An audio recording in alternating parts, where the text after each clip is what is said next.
Disclaimer. So I was planning to have this video done before 2023, but that didn't happen, so all the times that I reference something happening this year, I mean last year, as in 2022. I also didn't know that I would be posting my Reindeer Kpop video before this one. I'm just going on vibes. Anyways, I hope you enjoy the video. Hello, welcome back to my channel. I haven't posted in several months. We're not going to talk about it. We're just going to move on into the topic of today's video, where I'm going to be redesigning my lame and cringy Sonic OC that I made way back in middle school. Why? Because we are living in a Sonic renaissance, and I am being so serious right now. We had the second Sonic movie come out this year. Sonic Frontiers came out on November 8th, and Sonic Prime's gonna be coming out in just a few days, as of me recording this.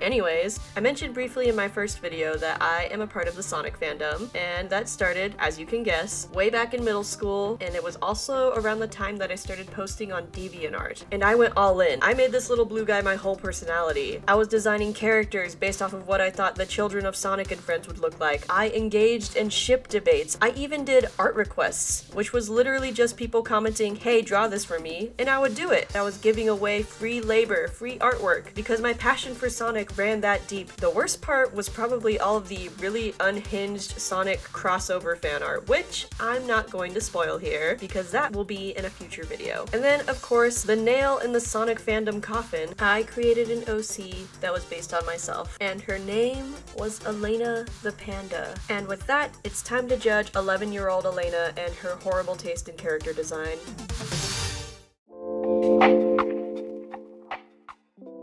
So the first time I drew this character was just for a profile sheet that I made on DeviantArt, and I didn't put much thought into it. And then later I wanted to give her an official look, but honestly, the look changed just a little bit basically every time I drew her. There were some key features. She often had fingerless white gloves, a striped green tank top, and usually jeans as well, sometimes with stripes on them for some reason. The clothes were basically things that I actually wore, except for the fingerless gloves. I just thought they looked cool, and honestly, I still think they look cool. In terms of the animal character I chose, I picked a panda because they were my favorite animal at the time. Although now my favorite is bunnies because I have 2 pet bunnies, but I'm not going to change the type of animal she is because I still want to stay true to the original design in some capacity. And I gave this character a superpower, of course, because all Sonic characters have some kind of power, and I decided to give her long metal claws, like Wolverine, I guess. And I know that my thought at the time was because my nails grew really fast, and that is so lame to me. Like, I guess I had no personality, no creativity. Ma'am, it's a Sonic panda. You can do whatever you want. I couldn't have telekinesis, or flying, teleportation, mind reading, like anything. I look back at this old design and it feels like I just didn't have a lot of creativity. I think I feared not making my OC realistic enough, which is silly because it's a Sonic panda, but whatever. So I knew immediately going into this redesign I wanted to change her powers, and most importantly, I wanted to change her outfit. So I started out by just sketching out the base for the character's body. You can tell that I haven't drawn Sonic characters in quite a long time because I was struggling to get the proportions down correctly, so I redrew it a couple times. But when I finally got it together, I decided for the first one I would actually just draw her in her original outfit that I designed back in middle school, just for comparison's sake, really. I did forget to have her gloves be white instead of striped, so now she just has stripes all over the place, but that's okay. And then just for fun, I decided to draw her in my current YouTube avatar's outfit, which is really simple, just a green crop top and then some leggings. And then finally, I started blocking in some concepts for the new outfit that I would give to my redesigned Sonic OC. I didn't have much of a plan going into it. I knew that I wanted it to be a bit more fun and interesting, especially compared to my original design. And obviously, this is a design for a Sonic character, so it doesn't need to be completely rooted in reality whatsoever. It can be a bit more fantastical and a little more out there. So I tried to just have fun with it. I definitely wanted the color scheme to be in line with my current personal branding, which is like a mint/sage green plus a light pink color. And I wanted it to look more on the feminine side and very cute, but I didn't want it to look too girly. I still wanted it to look like something that she could fight in. So I came up with 6 different designs. All of them are fairly different in terms of the style that they went for. Honestly, I'm really happy with all of them. I think they all turned out really cute and they all encompass different things that I like in fashion. So once I was done drawing all of the outfits, it was time for me to decide which one of them would become the official new outfit for my OC. And like I said, I really did like all of them, so I ended up just going to Instagram and asking them what their favorite outfit was, and these 2 got the most votes. So I took that feedback and used it to design the final character sheet.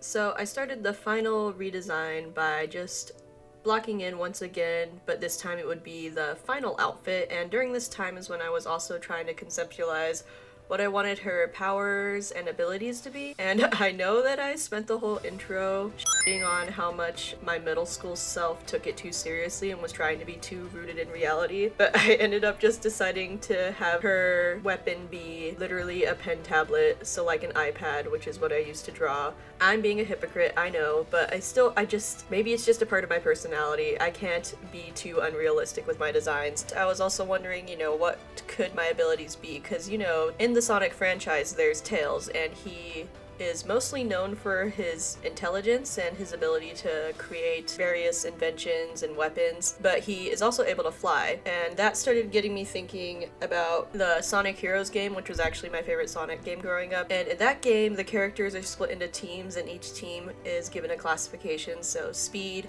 power, or flight. And so I was trying to decide, well, what would I want mine to be if I was given those categories, and I ended up deciding on power. And at first I was gonna do speed, but I'm literally so slow and I hate running, it would make no sense. And again, that's me trying to be rooted in reality too much. I know that I was smack talking doing that. Oh well, it's just who I am. I guess I like having a basis in real life for some reason. And so I decided to go with power because, well, first of all, pandas can't fly, and they are physically strong, and for me, while I am physically weak, it is something that I've improved on a lot over the years. When I was younger, I was very small and very weak, and it was actually a really big source of insecurity for a long time, and getting stronger is something that I've always wanted to do, and I feel like I have gotten physically stronger over time as I became more active in my adulthood. And I was also thinking about how I dance as a hobby, and I put a lot of power and energy into my movements when I dance, so I use that to justify being a power character as well. And I figured I could also think of it as strength in my legs instead of in my arm. But yeah, so maybe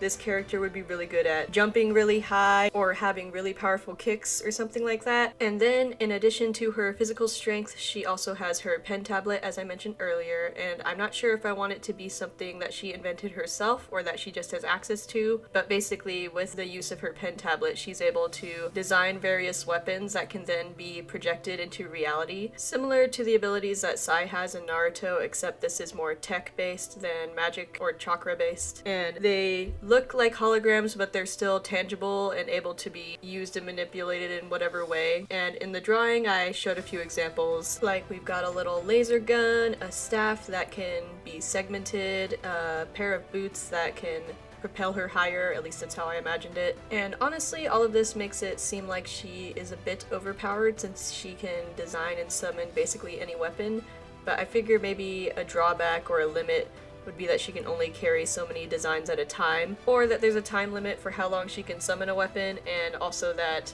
maybe she can't summon the same weapon repeatedly. Once it disappears, there's a time for it to recharge before it can be summoned again, something like that. Basically, her only limits are her imagination, and I thought that that would be a fun way to incorporate my own artistic sense into the character, while also still being an ability that is useful in the Sonic world. And then finally, to wrap this one up, I just pulled it into Photoshop to add all of the profile information like the name, species, type, weapon, etc. And with that, we have the final redesign of my Sonic OC that I made in middle school, with a full character profile sheet and everything. And then just for fun, I decided to also draw her next to her original design and my YouTube avatar version of her. But I wasn't quite done drawing her just yet.